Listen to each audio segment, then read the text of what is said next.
ए छोटी दीदी, आए तो गई हो तो अब तुम वीडियो काहे नहीं डाल रही हो, ये हमका समझ नहीं आ रहा है।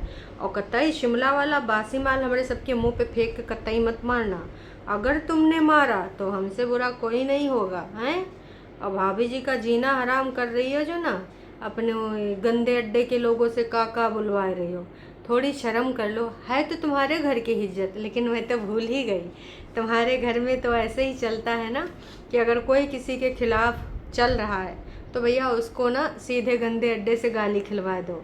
तो यही तुमने पकड़ रखा है। भले वो इकलौती भाभी है तुम्हारे तुम्हारे घर की इज्जत। और हाँ, भाभी जी ने भी तुम्हारे लिए संदेश भेजा है। दोस्तों, भाभी जी के साथ क्या होता है आप हमेशा से जानते आए हो। जी हाँ, बग्गी हमेशा कॉम्प्रोमाइज़ करती है। हमेशा उसको ये बोल दिया जाता है कि आप तो कौन है, आप तो इस घर की बहुरियाँ हैं। और नंदे जो होती हैं वो मालकिनें होती हैं। बहुरिया जो होती है तो बहुरिया का तो ना भाई मायका होता है ना ससुराल होता है। और भाभी जी से तो पहले ही बोल दिया गया है कि इस घर पर, इस वाले घर पर तुम्हारा कोई अधिकार नहीं है। ये बोल दिया गया है पहले ही। तो मैं यही कहना चाहूँगी कि हाँ, हमको तो पता है कि इस घर पे उसका कोई अधिकार नहीं है। पर देखो, तुम्हारा अधिकार है नहीं। जो तुम बकवास कर रही हो ना, भले तुमने बनवा लिया है, ठीक है, वाईटी से झूठा रुपया कमा के बना लिया है, पर जगह ज़मीन तो देखो बग्गा की ही है वैसे सामाजिक तौर पे।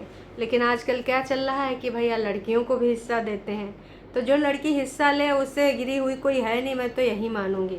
तुम्हारे माँ बाप उम्र भर की पूंजी लगा देते हैं तुम्हारी शादी ब्याह करने में। वो बात दूसरी है कि तुम्हारी शादी तो सेलिब्रिटी के रूप में हुई थी, तो शायद तुमसे कुछ लिए ही नहीं गया, है ना। लेकिन अगर कोई इज्जतदार लड़की, सेल्फ रिस्पेक्ट वाली लड़की होती है ना, तो कभी भी भाई की जगह पे मुंह नहीं मारती। दोस्तों, आप लोग भी कमेंट करके बताइएगा कि क्या कभी आपने सपने में भी सोचा है कि अपने भाई के साथ हिस्सा बांट करेंगी।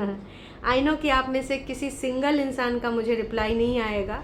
भले वो समझौता कर ले, अपनी ज़िंदगी से रेंटेड हाउस ले ले। अगर उसका बहुत ज़्यादा ख़राब टाइम चल रहा है, एकदम टफ टाइम चल रहा है, तो वो रेंटेड अपार्टमेंट में रह सकती है या इधर उधर कहीं पर भी रह सकती, लेकिन अपने भाई के साथ हिस्सा मांगने नहीं जाएगी। हिस्सा मांगने वाले ये ऐसे लोग होते हैं, परेतिन जैसे। हिस्सा मांगना कीजिए, अधिकार पूर्वक वहाँ बना लिया है, और अब जिस भाई भाभी की खोपड़ी पे रह रही हैं उसी का जीना हराम करी है। इससे घटिया लड़की मैंने अपनी, लड़की औरत, दोस्तों औरत कहूँ या लड़की, कमेंट करके आप बताना। इससे घटिया सोच की लड़की मैंने कतई नहीं देखा। अगर इसको थोड़ी भी सेल्फ रिस्पेक्ट होती तो यहाँ पर टंडीला ना बनाती। तेरे पास पैसा है थोड़ा मोड़ा, उधर आपके गांव के एरिया में तो ज़मीन बहुत सस्ती है, तो या तो तू खेतों में बना लेती, चूँकि भाई आधिकारिक तौर पे तुम लोगों को तो पैसा मिल ही चुका है। तो जो पैसा मिल चुका है, तो मैं ये जानती हूँ कि भाई तुम लोग पैसा और जिसका जिसका जो हिस्सा है उसी में, चाहे उसको पैसा बग्गा से लेके जो है उसका ज़मीन दे दो के नाम पे, और चाहे भैया अपने वहाँ पे घर बना लो टंडीला। तो तुम अपना टंडीला वहाँ बना लेती, कम से कम भाभी तुम्हारे सुबह शाम आवाज़ कर कसवाली इतना सुनती, थोड़ा दूरे पे होती हूँ। लेकिन इतनी बेशरम ऐसे कैसे टंडीले पे रही गई। वैसे कह रही थी कि मैं स्पेस देने वाली महिला हूँ और मैं इसीलिए गई थी यहाँ नीचे से ऊपर कि भाभी का जीना हराम नहीं करेगी, लेकिन ऊपर रह के तो और जीना हराम कर रही है। ऐसी ऐसी चीज़ें कर रही जिसका हम ना कोई और है ना छोर है। सुना है कि भाई जब से ये सब सौरे के सारे तौले गए हैं उधर बटाला में, तब से इनके सबके और ज़्यादा दिमाग ख़राब है, तब से और हवा में उड़ रहे हैं। मम्मी जी तो फटे मुँह क्या होता है, फिटे मुँह, फटे मुँह नहीं, वैसे फटे मुँह यूपी में कहते हैं, फिटे मुँह पंजाब में कहते हैं। तो फिटे मुँह वाली मम्मी जी, तुमको वहाँ पे जो आरती उतारी गई है, आई होप तुम जीवन काल याद रखो, है ना। इसीलिए बग्गी को आजकल अवॉइड करें। हरकतें नहीं सुधारेंगी लेकिन अवॉइड करेंगे। ऐसे घटिया लोगों को तो सोचना चाहिए भाई साहब, मतलब शर्म आनी चाहिए, थोड़ी मोड़ी आनी चाहिए। बहुत ज़्यादा अभी तुमको आने की ज़रूरत नहीं है, क्योंकि हम पता है बेशरम हो तुम, लेकिन थोड़ी तो आनी चाहिए। जब तुम उस घर में रिश्तेदार की हैसियत से गई थी, वहाँ पे बढ़िया तुमको घुमाया फिराया गया था, तुमको टिक्की और न जाने कहाँ कहाँ ले जाके खिलाया गया था, और फिर जब उसी घर में तुम जाती हो तुमको सुनाया जाता है, तो शर्म तो आनी चाहिए। मतलब जिस तरीके से जितने परसेंट तुम लोग बेशरम हो, तो ज़्यादा तो नहीं आनी चाहिए, पर हाँ थोड़ा मोड़ा 25% 100% में आ जानी चाहिए। लेकिन तुम इतनी मोटी चमड़ी की हो कि उतनी भी नहीं आई भाई साहब। तो दोस्तों, बग्गी का जैसा कि टाइटल था, है ना, शॉपिंग वॉपिंग करने गई थी, और ये लोग कहीं निकलेंगे तो बढ़िया है, निकल जाओ, अच्छी चीज़ है। क्योंकि भैया यहाँ रहने से कोई फ़ायदा नहीं है, जब ज़रूरत पड़े तो आ जाना। काश कि इधर रह के तो बस तुम्हारी खुरपेची ही करेंगी और तुम्हारे सर में दर्द होगा और तुम कतई कुछ कह नहीं सकते। क्योंकि बग्गी की स्टोरी बहुत कुछ कह रही है। बग्गी की स्टोरी क्या है वो मैं बताती हूँ आपको। बहुत ही शेरो शायरी वाली स्टोरी है बग्गी। मुझे समझदार कह के समझाया जाएगा, मुझे समझदार कह के समझाया जाएगा, मुझे पता है मेरे हिस्से में फिर से समझौता आएगा। वाह वाह बग्गी वाह, क्या तूने स्टोरी लगाई है। ये स्टोरी सुन के ना भाई समझ में आ गया कि हरदम उसको बोल दिया जाता है तुम समझदार हो, छोटी तो बड़ी समस्याओं से घिरी रहती है, उसके जीवन में इतनी सारी समस्याएं हैं, ठीक है कभी आपको बोल देती होगी तो इग्नोर करो हैं। अब बेचारी समस्याओं से लड़ रही है तो तुम उससे ना लड़ो, तुमको अगर गाली दे तुम खा लो, तुम्हारी इज्जत बेइज्जत जो भी करे, चाहे गंदे अड्डे करे चाहे खुद करे टोंटबाजी के रूप में, वो भी ले लो। तो हरदम बग्गी को समझा दिया जाता है कि उसका वक्त ख़राब है, और वक्त किसने ख़राब किया है ये भी हम सबको पता है। लेकिन भाई बग्गी बार बार क्यों समझे। मैं तो यही कहूँगी कि बग्गी तू कतई ना समझना, जितना जिसको जो बोलना है बोलते रहने दे, पर ना समझना। तो बहुत ज़्यादा घटियापन हो रहा है, बहुत ज़्यादा ये लोग ना दिमाग खा रहे हैं। और हाँ, अगर कोई समझौता कराया जाता है, कोई बड़ा बुजुर्ग आता है बीच में, रिश्तेदार या फिर कोई और, तो जो भी चीज़ें हैं एक बार जनता को, ऑडियंस को स्पष्ट बोल देना। ऑडियंस की नज़र में तुम फिर से झूठी मत बन जाना कि बिना बताए तुम दोनों लोग लल्ला चुप्पो करो, तुम दीदी के रूम में जाओ चाय बनाओ, फिर बैठ के तुम लोग चाय के चर्ची बन जाओ। अगर कोई ऐसी चीज़ आती है जिसकी वजह से तुम्हें समझौता करना पड़ता है तो भैया मैं तो यही कहूँगी कि समझौता बेशक करना, लेकिन ना लोगों की भावनाओं को आहत मत करना, उनकी भावनाओं के साथ भेदभाव न करना, बिल्कुल भी मत करना। क्योंकि फिर ना अगर एक बार तुमने हर्ट किया तो फिर भाई ज़्यादा हो जाएगा। अब दीदी आ गई हैं, इसका समझौता हमें पता है कि अब इसको करना पड़ेगा। इस तरह की स्टोरी देख देख के समझ में आ रहा है कि ये जो समझौता एक्सप्रेस की स्टोरी इसने लगाई है भाई, कहाँ से कहाँ तक। कल इसने टाइटल भी लगाया था कि हमारी ज़िंदगी फिर से वैसे हो गई तो उससे भी पता चला था कि भाई ये जो सारी चीज़ें चल रही हैं फिर से वैसे हो गई, ऐसे हो गई। इससे ये काफ़ी स्पष्ट हो गया था कि हाँ, ये चीज़ें समय समय पे ऐसी होती रहेंगी और ये लोग कतई नहीं मानने वाले हैं, बस बग्गी को ही समझाएंगे। तो बग्गी, अगर तुम बड़े बुजुर्ग की इज्जत रख के फिर से एक बार समझौता करती हो, वैसे तो मैं कहूँगी मत ही करो, अपनी सेल्फ रिस्पेक्ट से बढ़ के कुछ नहीं। और इतनी बार तुमने समझौता करा है, इतनी बार अंकुश ने भी तो करा, इसको मना के ले गए, पर का उनकी हुई, जब अपने पति की नहीं हुई तो भाभी कब की होगी। तो तुम थोड़ा सा दिमाग में ही रखना और उसे दूर से प्रणाम करना कि ना नको हमसे दूर रहे, हमको कोई लेना देना नहीं है। अगर ऐसा करती हो तो वेल एंड गुड, और नहीं करती हो तो भैया तुम जानो, तुम्हारा काम जाने। हमको जो बताना था वो हमने बता दिया है नहीं। बाकी एक बार विश्वास टूटता है, वैसे तुम पे 2-3 बार भरोसा किया गया है और फिर से वही चीज़ निकल के आएगी तो फिर दोबारा तुम पे भरोसा कर नहीं पाएंगे। पहली चीज़ों को इसलिए लोग कंसीडर करते हैं क्योंकि जान रहे थे कि तुम नई अपनी घर गृहस्थी को बचाने के लिए, अपनी शादीशुदा जीवन को चलाने के लिए कई बार उनकी जी हुजूरी करी हो, कई बार खुद गाली खाई हो, लेकिन ना तुमने चू नहीं किया है। लेकिन अब जब कुछ चीज़ें एकदम स्पष्ट हैं, पानी की तरह निकल के भी आ रही हैं कहीं ना कहीं से, तो भैया तुमको पूरे तरीके से ये सारी चीज़ें बोल देनी चाहिए यहाँ पर। बस दीदी का, बड़ी दीदी का दुख ख़त्म नहीं होता। उन्होंने कल के वीडियो में भी बोला था कि सबकी ज़िंदगी में सुख दुख का हिस्सा चलता है, मेरी ज़िंदगी में जो दुख है बस मेरी आंखें गीली देख के तुम लोग समझ जाओ। बता नहीं पाऊँगी, बताऊँगी तो तुम लोग ना अपने आंसुओं को रोक नहीं पाओगे। पर ठीक है, मैं चाहती हूँ कि मम्मी को खुश रखूँ, अपनी बहन को खुश रखूँ, उसकी ज़िंदगानी कहानी क्या ही है, पर ठीक है सुख दुख हिस्सा है। अरे उसकी ज़िंदगानी कहानी में जितना तुम्हारा योगदान है, कोई का है योगदान का, जितना तुमने छीछा लेकर उसकी ज़िंदगानी में करवाई है, आज तक इतिहास गवा रहा है कि किसी ने नहीं करवाया। ये सब पुराने वीडियोज़ आ रहे हैं दोस्तों शिमला से, है ना। तुमको लगता है कि भाई ये नए नए वीडियो आते हैं, तो नहीं, ये शिमला के पुराने वीडियोज़ मारे जा रहे हैं। और मुसीबतें लग रहा है कि भाई साहब हिमाचल पहुंच चुकी हैं, क्योंकि अपने बग्गा बग्गी तैयारी कर रहे हैं कि भैया इन मुसीबतों से दूरी बनाओ। जितनी जल्दी हो सके यहाँ से निकल लो भाई, चलते चले जाओ। तो अच्छी चीज़ है अगर तुम वहाँ से निकलती हो, कुछ और करती हो। अब बग्गा बग्गी का रेंटेड वाला देखते हैं कब तक पॉसिबल हो पाता है, पर सुनने में तो यही आ रहा है कि ऐसा होगा ही, ऐसा होना ही है। अब कब तक होगा ये नहीं पता। वैसे आंटी जी के ऊपर किसी ने ना बहुत ज़्यादा कमेंटबाजी कर दिया, आंटी जी गुस्सा आ जाएंगी। अरे हमारी डीजे माता जी, डीजे वाले बाबू मेरा गाना चला दो, गाना चला दो। तो डीजे मैया ने कमेंट किया है मतलब डीजे मैया के लिए कमेंट किया गया है। बस आंटी नू घूमना दा चस्का है, मतलब कहने का तात्पर्य है कि आंटी जी को सिर्फ घूमने को अच्छा लगता है, ना ही कोई इनको टेंशन है। घर छोड़ के चली गई हैं और जो इनका बेटा है ना, उससे कोई मतलब नहीं, टोटली कट ऑफ कर लिया है। अरे सारे गलती करते हैं, बग्गी ने भी कर दिया होगा। अभी मैच्योर है, मैच्योर नहीं है तो भैया क्या कर सकते हैं। 30 एज तक हो जाएगी, 30 साल तक मैच्योर हो जाएगी, पता चल जाएगा। लेकिन आपकी घर की बेटियों ने मैटर सॉल्व नहीं करना होता, वो हर जगह जाके ना उसको इस प्रकार की खराब ही कर देती हैं। और दोनों मुंडी इन्होंने पंजाबी में लिखा है, बस मैं कोशिश कर रही हूँ समझने को, हिंदी में बता रही हूँ, है ना। वैसे पंजाबी मेरी कितनी अच्छी है तुम सारे लोग जानते हो, लेकिन इसका तात्पर्य यही जितना जितना मैं समझ पाई हूँ। 27 लोगों ने लाइक भी करा है ना।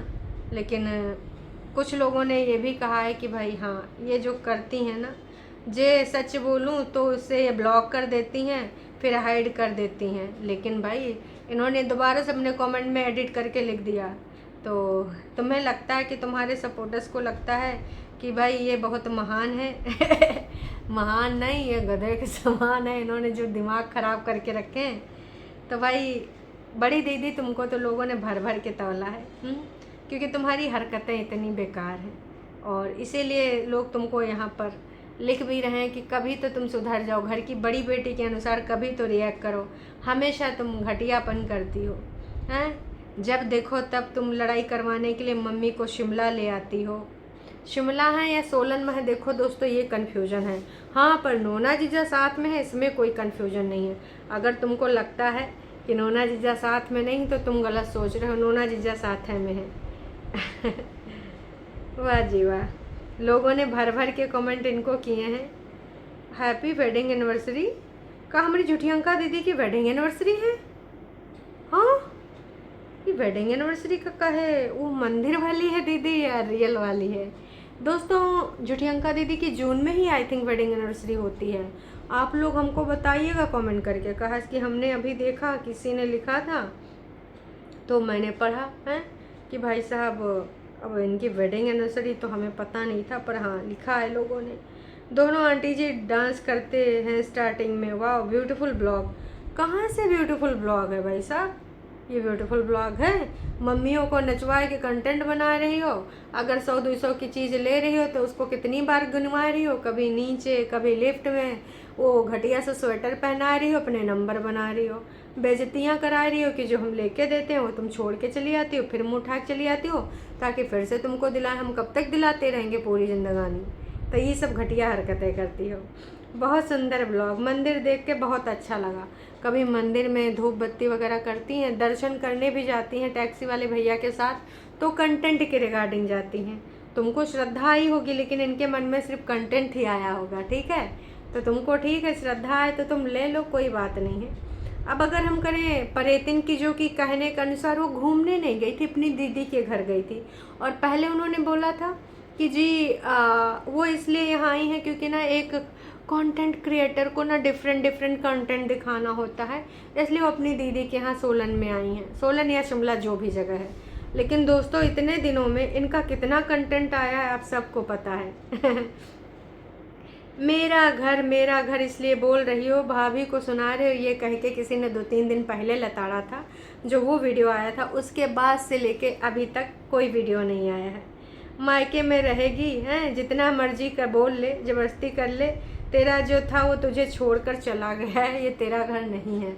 लोग भी कम नहीं हैं, ये ज़्यादा 420 करती हैं तो लोग और भी बैठे हैं कि ले तेरे मुंह पे भी ज़ोर से थप्पड़ मारेंगे।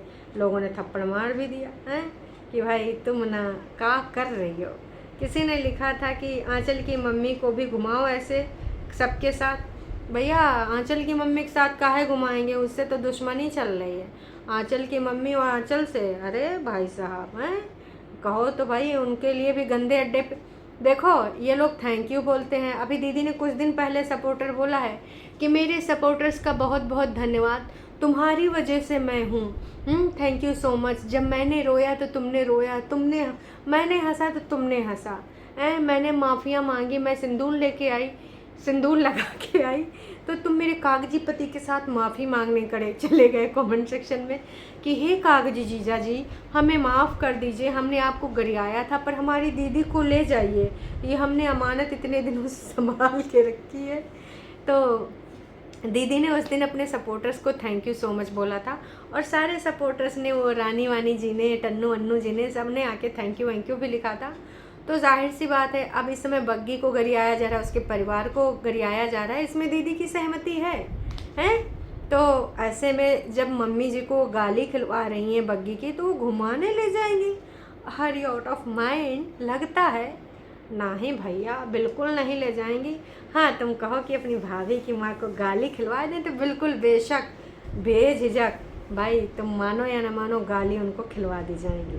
ठीक है, तो गालियाँ भर भर के उनको खिलवाई जा रही हैं। और भाई बहुत ही अच्छा किया, तुम जो चली आई ऐसे ही खुश रहो, ऐसे ही इनके साथ घूमती फिरती रहो। और यार सिड का स्कूल ऑफ है तो आराम से यहाँ पे रह लो कुछ दिन, फिर वहाँ अकेले रहोगी, उस निगेटिव माहौल में जाकर आराम से फ्रेश होकर नहीं रह पाओगी।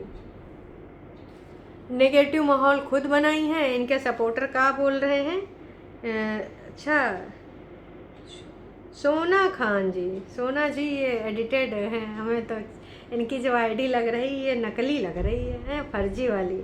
तो नेगेटिव माहौल दीदी को भी वहाँ लगता है और इनके सपोर्टर को भी लग रहा है कि तुम यहीं रह लो, क्या करे जाओगी वहाँ, वहाँ इतना नेगेटिविटी है।